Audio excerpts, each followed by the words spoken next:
In today's digital world, freelancing is becoming a big deal. More and more people are choosing to embrace their flexibility and freedom of being their own bosses. But let's be real, it's not all sunshine and rainbows. To make it big as a freelancer, you need a solid work ethic and a smart strategy. My name is Daniel, and today I would like to talk about the important steps you need to take on your way to becoming a freelancer. I went through these steps myself, and now I want to share them with you. Let's get into it.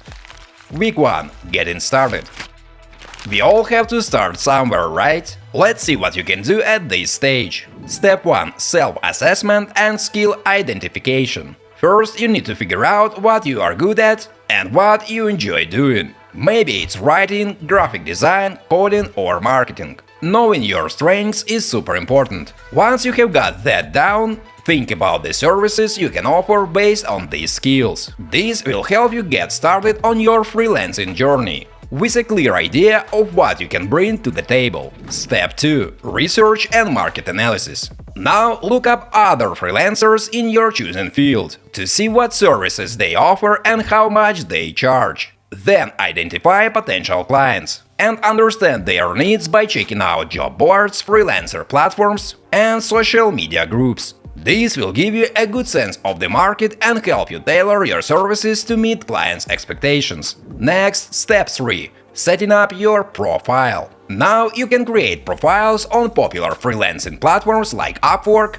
Fiverr or Freelancer. Write a compelling bio that highlights your skills and experience, and make sure to use a professional photo. Then draft a few proposals or pitches tailored to potential clients. This will help you stand out and attract the right opportunities. Week 2. Building your portfolio and network. Now you have to build your online presence. Here is how you can do this. Portfolio creation.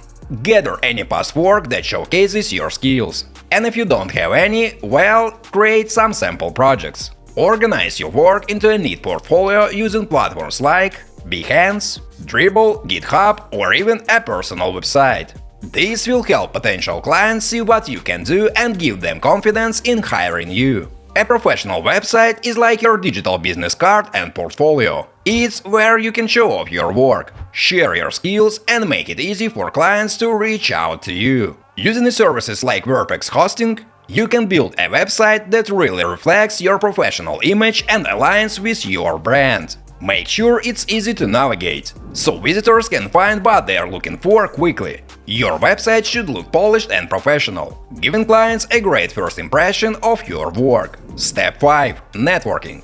Join online communities and forums related to your field, and actively engage in discussions and offer help where you can. This is a great way to network and learn from others. Also, connect with other freelancers and potential clients to expand your professional network and increase your chances to find opportunities. Step 6. Creating your attention-grabbing pitch. Write a short, compelling pitch that explains who you are, what you do, and how you can help potential clients. Practice delivering this speech confidently, so you can make a strong impression whenever you need to introduce yourself. Week 3. Finding clients and sending proposals. And now it's finally time to find clients and get jobs.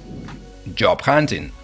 Start actively looking for freelance gigs by checking out job boards like Indeed, Glassdoor, and specialized platforms for your industry. Make it a habit to apply to several jobs each day, tailoring each application to fit the specific job requirements. This increases your chances of landing work and helps you stand out from the competition. Step 8. Sending proposals. When you apply for jobs, make sure to write customized proposals for each one. Highlight how your skills match the client's needs, and be clear about what you can deliver and by when. Offer competitive rates, but don't undersell yourself. This approach will show potential clients that you are the right fit for their project. Step 9. Follow up. And now follow up on proposals you have sent. A polite reminder can keep you top of mind for clients. Week 4. Delivering work and growing your freelance business. All you have to do now is keep working. Landing your first client.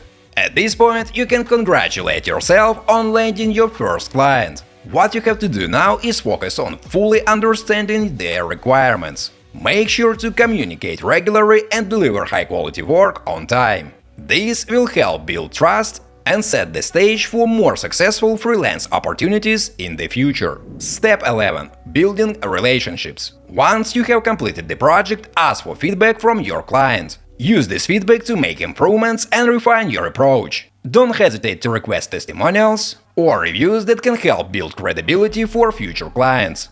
This feedback loop is crucial for continuous improvement and build a strong reputation as a freelancer. Step 12. Extending your reach. Once you have wrapped up your projects, showcase them on your portfolio and social media platforms along with client testimonials. This helps demonstrate your skills and builds credibility. So here are the 12 steps to follow on your way to becoming a successful freelancer in just 30 days. And guys, you have to remember that when you freelance, you can shape your career around what you believe in, making it both satisfying and dynamic. Having a solid online presence is crucial. And that's where Verpex hosting comes in handy. I have been using it long enough to make sure that with their help, you can manage the ups and downs of freelancing, transforming a 30-day trial into a long-lasting, fulfilling career. With determination, passion, and the support of platforms like Verpex Hosting, you will be well on your way to create the career of your dreams.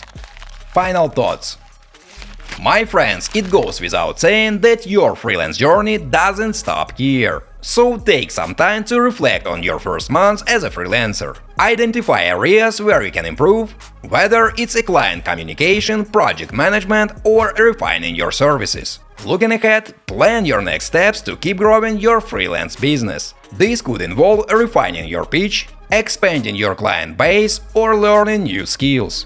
Setting clear goals and staying proactive will pave the way for success in your freelance journey. Alright, my friends, and that's all on how to become a freelancer in just 4 weeks. As usual, don't forget to like this video and subscribe to my channel. Thanks for watching, until next time.